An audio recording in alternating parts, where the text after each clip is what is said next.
जब महाभारत का युद्ध चल रहा था उस दौरान अर्जुन के द्वारा कर्ण का वध किया गया। कर्ण कौन थे जान लीजिए। ये जो 5 पांडव है ना, 5 पांडवों के सबसे बड़े भाई कर्ण थे।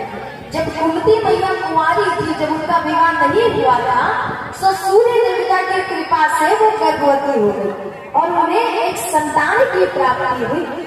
अब अपमान के डर से, क्योंकि कुंवारी थी और संतान हो गया, चारों ओर अपमान के बदनामी के डर से कुंती मैया उस बच्चे को नदी में प्रवाहित कर देती और वही बच्चा आगे चलकर सूर्य पुत्र कर्ण के नाम से प्रसिद्ध होते हैं, जो कि आंध्र प्रदेश भागलपुर के राजा कर्ण बताए गए। सो अर्जुन के द्वारा, और देखिए जिनको भी लग रहा है ना ये कथा कहाँ से सुना रही हूँ, तो आपको बता दूं सुदामा चरित्र है, इसमें विस्तार से इसका वर्णन है।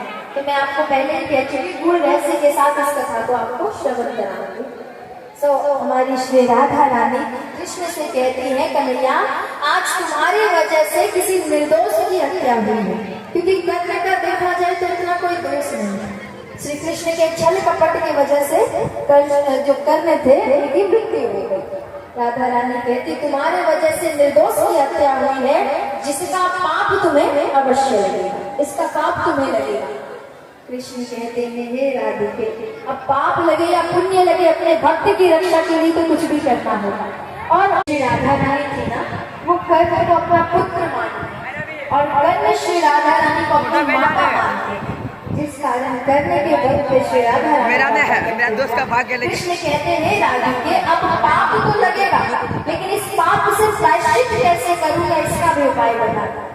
श्री राधा कहती है कृष्ण एक गरीब ब्राह्मण के चरण धोकर ही तुम इस पाप से मुक्त हो पाओ, इस पाप से प्रायश्चित कर पाओगे, और वो कब कहाँ कैसे करना है वो मैं बताऊंगी। इतना कहकर राधा रानी अंतर्ध्यान दी। इधर युद्ध समाप्त हुआ, वर्षों बीते। इधर श्री कृष्ण जी के बचपन के एक सखा हुए जिनका नाम था सुदामा, से मिलने नहीं गया।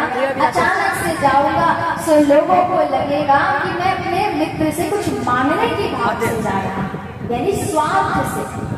मैं किसी स्वार्थ से जुड़ के अपने मित्र से कुछ मांगने की भावना से मिलने जा रहा हूँ, और मैं नहीं चाहता हमारी मित्रता पर कोई कलंक लगे। एक बार ध्यान दीजिए श्रोताओं, ध्यान से सुन लीजिए, इस कथा को ध्यान से सुनिए, चाहे कितनी ही देरी हो जाए इस कथा को सुनकर ही जाइएगा, क्योंकि इसी कथा में समझिए पूरे 9 दिन का पुण्य है। जैसे पूरी कथा खत्म होने के बाद आरती लेते, आरती में अपना अपना लेकर जाइएगा,